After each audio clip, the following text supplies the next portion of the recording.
Welcome to another edition of the 49er GoldCast.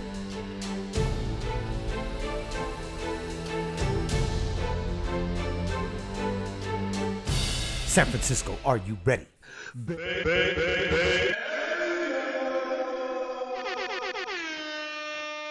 Boom!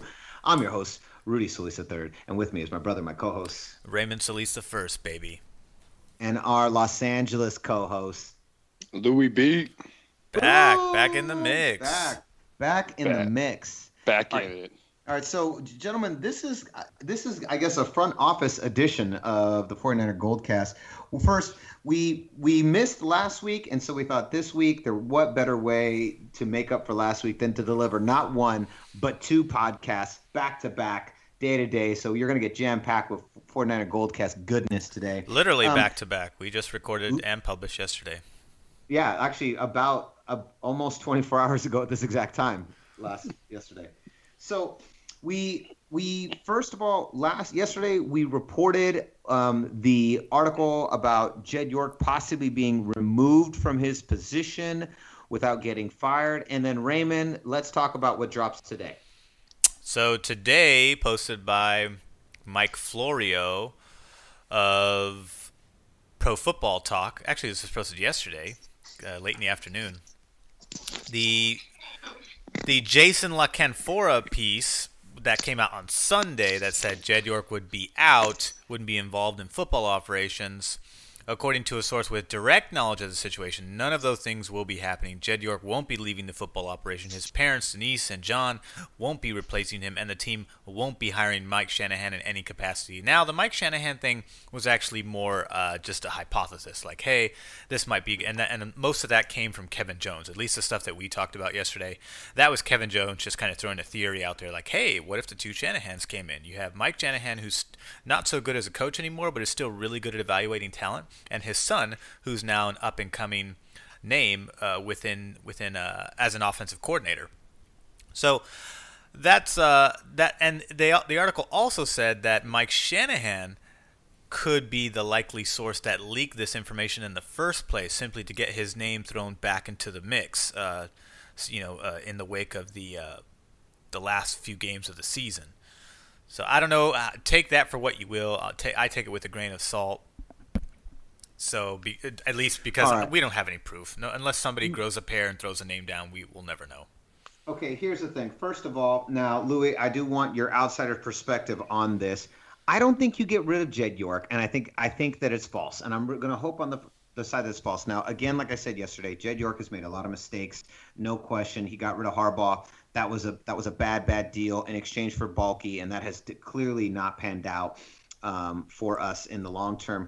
But the thing about Jed York is that he wants to win, he wants to succeed, and he really wants to be able to match and live up to the same kind of legacy that Hall of Fame owner Eddie DeBartolo was able to create with his 5 Super Bowl wins in the 80s and 90s. And so I think that regardless, even though he's made some mistakes, it's his drive and willingness his desire to win. I think that's eventually gonna work out for the best of us. Now, and he's learning the hard way to get out of his own way.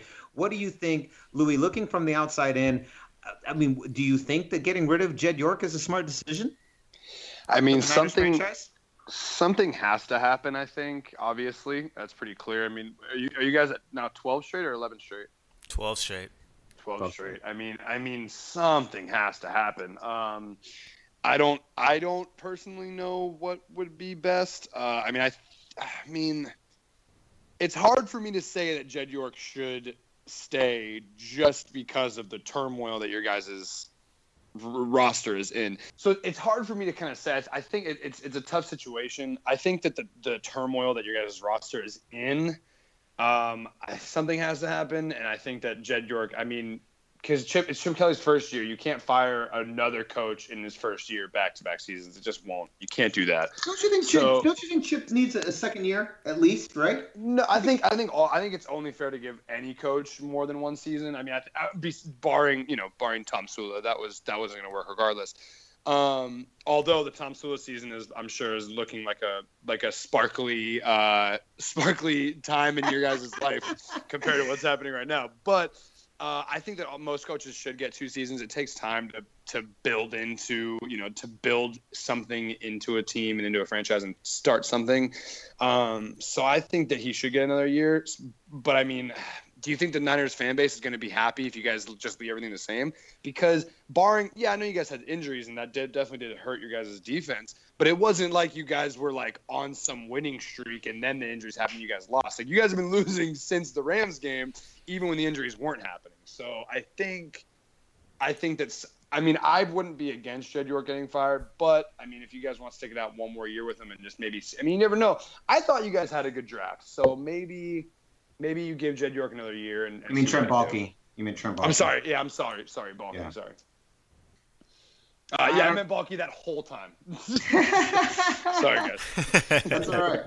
That's all right. No, that's what I'm saying. Like, I don't think that removing the owner from his position, I don't believe removing Jed York makes any sense. He wants to win. He has a desire to win.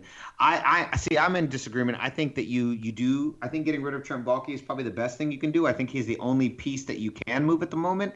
I think Chip Kelly deserves another year. I think we obviously need to draft another quarterback, and we need to draft. I don't know, an entire defense, and get at least one playmaker on the wide receiver side. To complement Hyde. Yeah, you guys have no depth outside of that.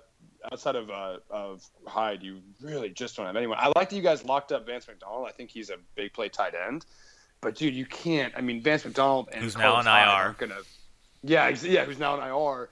Those guys aren't gonna pull you guys together. You definitely need to get someone that's a playmaker on the offensive side. That's not named Jeremy Curley. Yeah. We need a wide receiver. We need a wide receiver bad.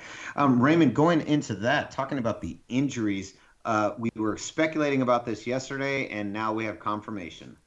That's right. 49ers placed center Daniel Kilgore on injured reserve after a hyperextension. I think they're playing it safe, but there's, it's like, why force the issue? There's only 3 games left where we've been out of it for weeks.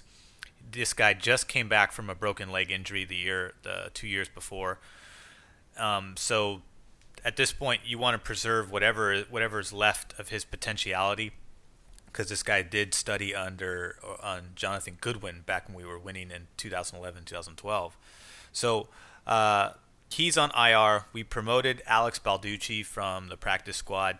We'll see what he did. He was a nose tackle at this time last year, so he's probably going to be a backup center, right guard or left guard. We also picked up another backup center, which we mentioned yesterday. I forget his name today, but that was totally indicative of what Daniel Kilgore's status is today. So clearly that was what was going on there. So another one goes down. That's the 12th player on IR. So enough to make up one full squad of defense or offense, or you can take more than half, 6 players each from offense and defense, no matter how you split it. Wow. Either way, it's just a lot of guys on IR. 12 guys on IR. That is just astonishing. So it sucks. It totally sucks. But I mean, that's just been the case. I don't know whether that's just kind of a fluke. I mean, every team goes through kind of a year where they just get decimated with injuries. So maybe it's not so much of a fluke, but just kind of a time-sensitive thing. Like it's only a matter of time before it happens, because injury is just a part of the game. And it's not like you're never going to hear articles saying like, should we get rid of the strength and conditioning staff? Rumors swirling about. They're on the hot.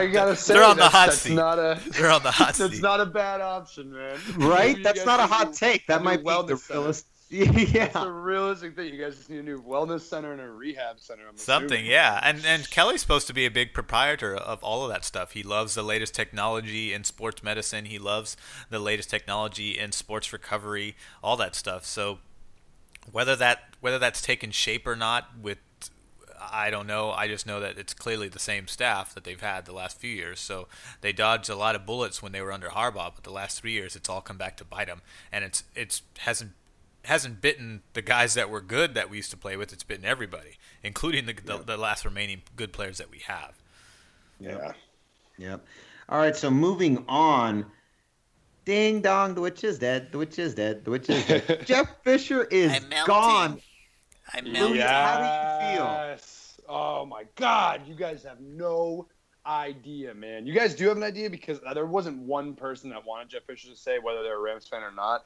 I know even I wasn't a Rams fan, and I didn't want him to stay. Exactly. No one wanted him to stay. Like, no one's a fan of him, and I'm just so excited. I think, personally, the Rams being the Rams, I don't think I think they could have handled it maybe a little better. Like, hey, maybe don't do it on the week we go to Seattle on Thursday. You know what I mean? Like, maybe now, again, there are rumors out there. Now, I'm not complaining. I want Fisher gone so badly. So, look, I don't care when they did it or when they do it. Like, they got him out of there. I'm happy. But there's rumors about, like, oh, well, he tied the record for the most losses by a coach, so they didn't want him to break it, especially with them. Like, he was going to set the record, at least for sure. There's no way we win out the rest of the year. So they also got blown out. I mean, I think if they would have won that game, they would have delayed it for about a week. Or if it was, like, close, like 35-28 or 30 or something, maybe. But the fact that we just got demolished. I think it was 35-0 in the fourth quarter. Like, we didn't score a touchdown until the fourth quarter. I mean, it was painful. It was excruciating. I literally turned off the game. So this is I'm sure what a lot of Rams fans did. The opening kickoff, he fumbles it and somehow can't recover it. I don't know how this dude didn't get on the ball. Didn't recover it. Then the Falcons get the ball on the 2-yard line, score a touchdown. And so I literally just went up, turned on the PS4, and just put in Madden. I was like, I'm going to play a game of Madden right now, and then I'm going to go do anything but watch this game because I cannot. I physically can't put myself through it because I'm gonna do what I want the Rams to do via Madden. Exactly. I'm gonna go into Madden. I'm gonna play as the Rams. I'm gonna win the Super Bowl today, and that way I'll feel good about what's play happening. A whole season. I'll play a whole season one day so I can feel better about my life. But I had to get out of there. I couldn't watch it. But from that play, I was like, oh, this is how this game's gonna go. We're toast, and then we did it. So yeah, I know why they did it this week. I just think that I just feel like there could have been, because you can't fire a coach after a win. And I think that if Fisher goes to Seattle, I think we might be able to pull out the win there. So I get where they're going with it. And so we'll see. I mean, now the rumors are set ablaze with who the head coach is going to be. There's this, and I don't think there's any truth to it, but there's this rumor about John Harbaugh, who you guys Jim Harbaugh. realize Jim Harbaugh, sorry. Yeah, I'm sorry, Jim. Jim Harbaugh, who I would literally. Oh, you guys have no idea how elate. There's no adjective that can describe the joy. Well, it's the perfect timing for that kind of rumor piece to come out. It's absolutely perfect. You're throwing shade to the Niners. You just lost Fisher. It's in the same division. It makes sense in terms of if you're a journalist trying to stir the pot, that would be the go-to piece. Absolutely, and I don't think, because here's the thing, he's having so much success in Michigan that I don't think he's going to leave right now, especially because they still haven't got the national championship yet. So I think once that happens, there's a better chance. But also, I don't know what coach is dying to come into the LA situation right now. Who is wanting to come into the situation we have right now? We have a young rookie quarterback who's kind of a little bit behind the times. We don't have, outside of Kenny Britt, who is a decent receiver one, but he's not a game changer. Tavon, for some, like, we don't have the right scheming for Tavon Austin, or he's just not that good. I think it's a combination of both. So that's kind of the Torrey Smith dilemma that we have, where he's a good receiver, but he's kind of limited. He's north and south, and that's about it. But they like to put him in the crossing routes. They like to put him over the middle. Not necessarily his strength. You put him in a post route or a deep route, he's great. But and as a result, we just haven't.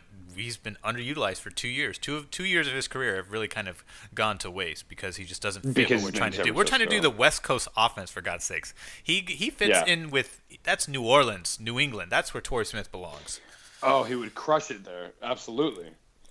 And that's the thing, is that how I look at it with that is that we just don't have the weapons, and we don't have a good offensive line. And Todd Gurley isn't going to do anything behind that offensive line, no matter what happens. Because everyone you have no opportunities next year. You have no opportunities to improve. He's frustrated too. He's already voiced that a couple times. Oh yeah, Todd Gurley literally came out and said that they looked like a middle school offense against the Falcons. Yeah, Todd Gurley is a guy that doesn't talk a whole lot of stuff. He doesn't really talk a lot. Which, if you're a middle schooler, you need to feel kind of good, but maybe kind of insulted.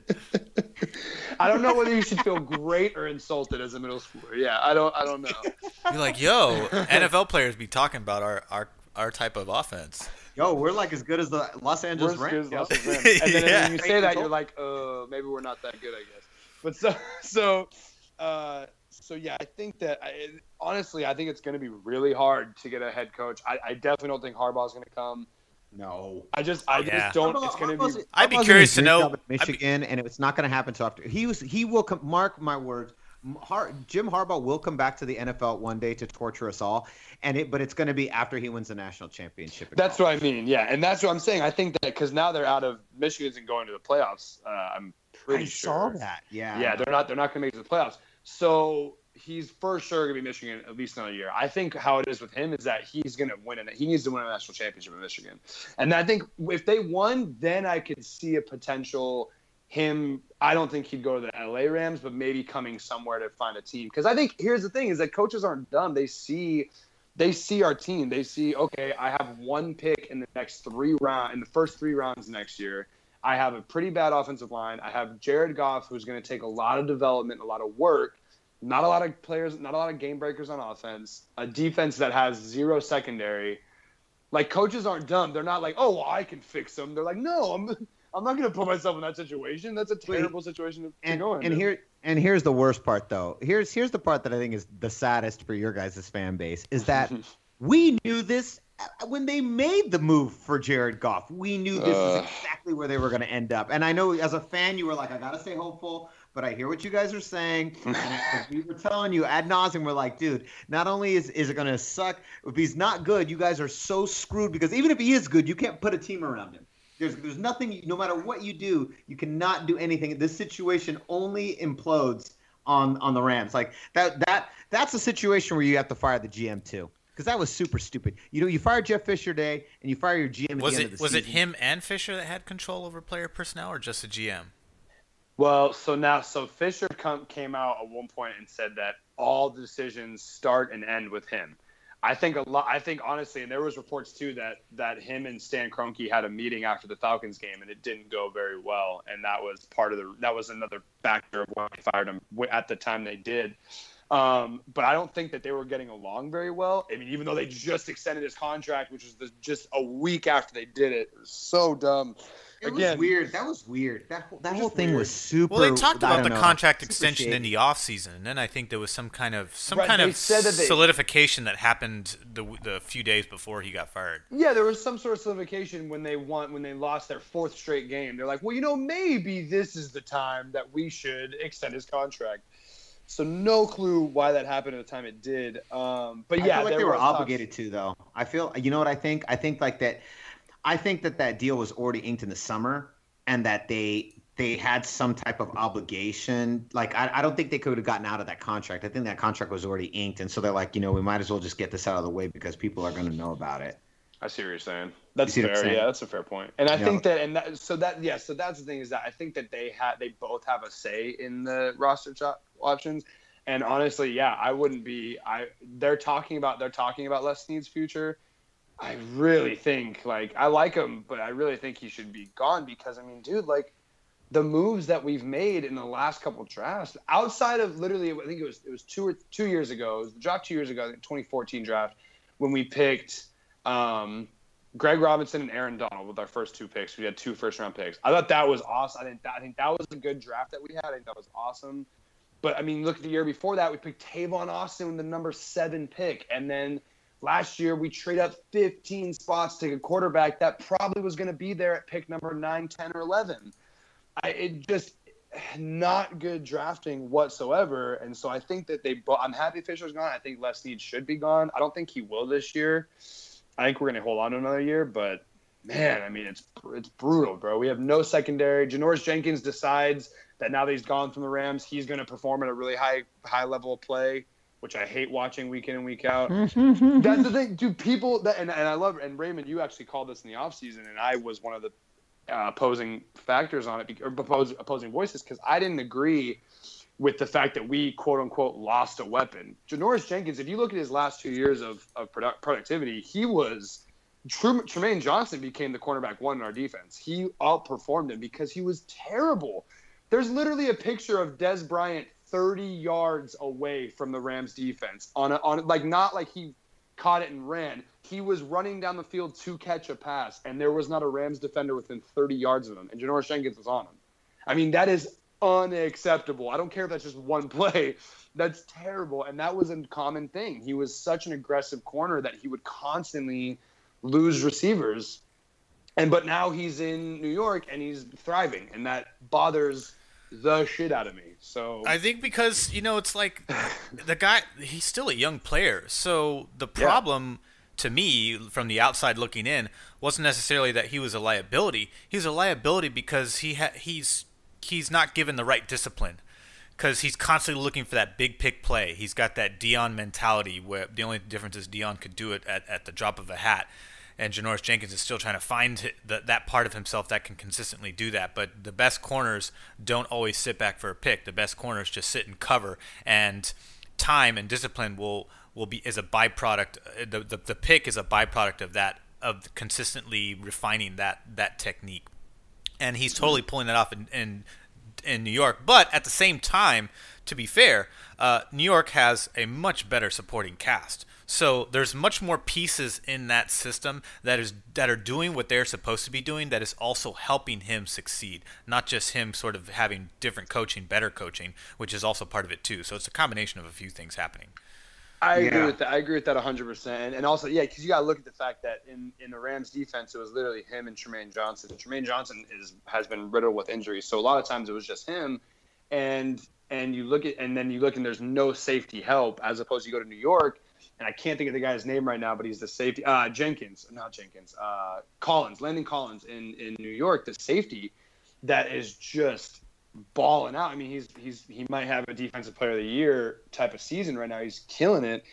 And you have that help. So like you just said, it's a great point. You have that help. So as a corner, okay, if something happens, I have that shadow, that safety. As opposed to, I didn't think about that point. At the Rams, he didn't have that. And so maybe he felt that pressure to say, hey, I need to make a play. And then that would cause him to screw up things more. Yep. It still sucks seeing him do that. All right, gents, here we go. Louie, you have to catch up on our playoff predicts. Yeah. You got to catch up on them. Raymond, where was Louie at last time we did the playoff predicts? So on the AFC side, you had New England, Oakland, Kansas City, and Miami. And on the NFC side, you had Dallas, Seattle, Detroit, and New York. Yeah, so which I still agree with. So who do you add now? Who else is going in? Who are your next additions? Real quick before I add into, I just want to give a quick hot take. And it may not be that hot, but Detroit is going to be the number 2 seed in the NFC. I'm calling it right now. Ooh. Detroit's gonna be yeah. I was scared actually. Detroit's got to go against they've got the Bears. They go to the Giants, the Vikings. Yeah. They go to New York this week. That's gonna be a tough matchup. Yeah, it's New York and Dallas, and then Green Bay. And then I don't know. Yeah. To tell you the truth, I was thinking the opposite. My hot take, I think that Detroit's gonna get knocked out because here's Packers' final schedule. They go Bears, Vikings, Lions, and then Detroit is Giants, Cowboys, Packers. That's a schedule if you're the Lions. So here's what the thing is though, and this is right, Matthew Stafford. Matthew Stafford is the X factor, and that's why I believe in this team because, bro, that's what I said. The dude literally just broke the single season record for the most fourth quarter comebacks in the season. Yeah, I mean, every win they've had, I'm pretty sure every win or like. Except for one at least, he's literally led a comeback, and he leads the NFL in that category. Yeah, he broke the record. He literally just broke the single season record for most in a season. I mean, this dude is he's playing so well right now. Yeah, who in you Megatron's retirement would be the best thing for the Lions? Well, it opened up the offense. It opened up the offense.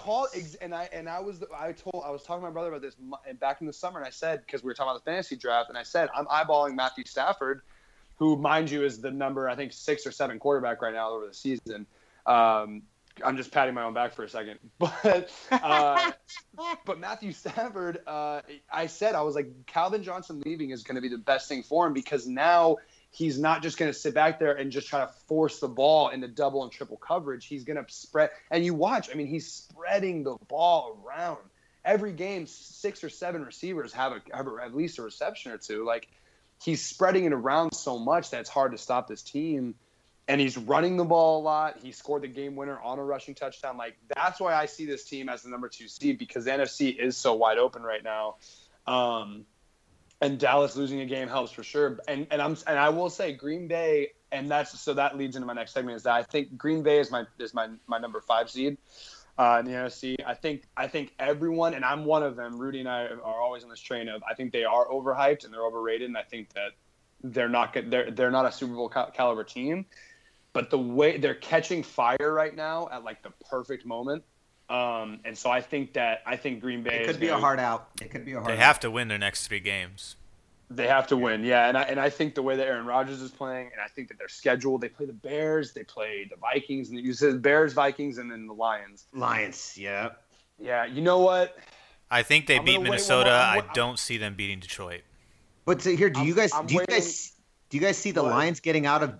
What if they lose to Giants and Cowboys? They could realistically lose both those games back to back, and then the Lions are fucked. I don't think they lose. Honestly, I think if they're going to lose one of those 3, they lose to the Giants. I can see them losing to the Giants because they're in New York, and the Giants are playing so well right now. They're shutting people down on defense, and I think that that's going to be huge. I don't think any of those games are going to be blowouts. They're going to be really close, but I don't think they lose to both. I think, and this is crazy because I'm a huge believer in Dallas, I think Dallas loses to Detroit. I think they seem to just be kind of hitting this. And again, I mean, and the problem is people look at that and they say, oh, well. What goes up must come down, right? Well, yes, that too. But also, you look, the past 2 weeks, they've played top 5 defenses. And everyone's like getting on Dak's case. I'm like, he's done what every other quarterback against those defenses has done this year. He's fallen apart because those defenses are so good. Minnesota and New York's, they're great. So I don't look at that and say, oh, well, Dak should be benched. It's like, no, that's just those are 2 great defenses. I think that Dallas can get back on track, especially this week. And then next week, when they do play Detroit, I could see Detroit spoiling. But man, I don't know. I still think Detroit finished number 2. I'm reneging on Green Bay just for one more week. I'm gonna say that my number 5 is actually Tampa Bay. I meant to bring them up. Tampa Bay's creeping. They're on a 5-game win streak. They are. They're getting hot. They're getting hot at the right moment, and we always talk about that's the best thing to do is get hot at the right moment, and they are. So I think the only thing is they're oddly they're a liability at home, but they're great on the road. Well, they won't be at home for most of the post. Now, what's your AFC? What's your AFC additions? AFC edition. One team. Yeah, one team. Let me just double check because I had people that I wanted to see. I think. So wait, just to recap, who'd you add to the NFC bracket? I added Tampa Bay. Okay. Tampa Bay. Yeah, just Tampa Bay. I'm going to wait one more week on Green Bay, but I think if Green Bay wins this week, then I'm going to add them in there for sure because both of those teams are getting hot at the right spots, and that's always a huge thing. I'm going to wait to pick the AFC South until my last one because someone has to go, and I hate that division's so brutal. Yeah, it is terrible. Houston, I hate that Houston's 7-6. They're the worst 7-6 team. Ray, who are his AFC picks again? New England, Oakland, Kansas City, and Miami.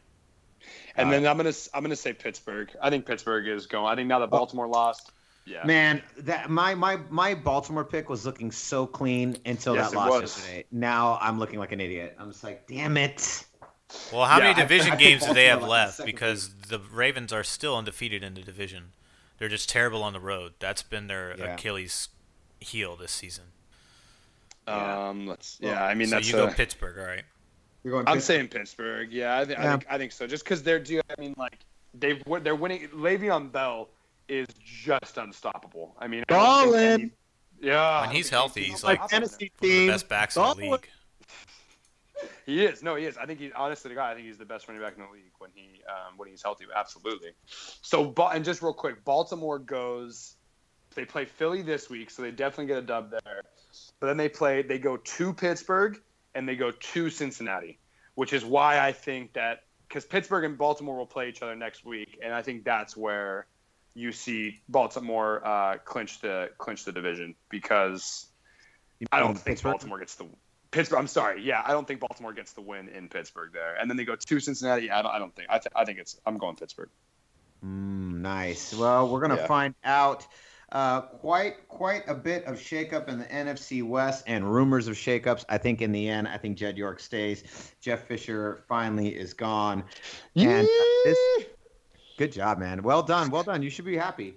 So stoked. I think Trent Baalke is who we're going to lose, and we'll see how this. I think he's out.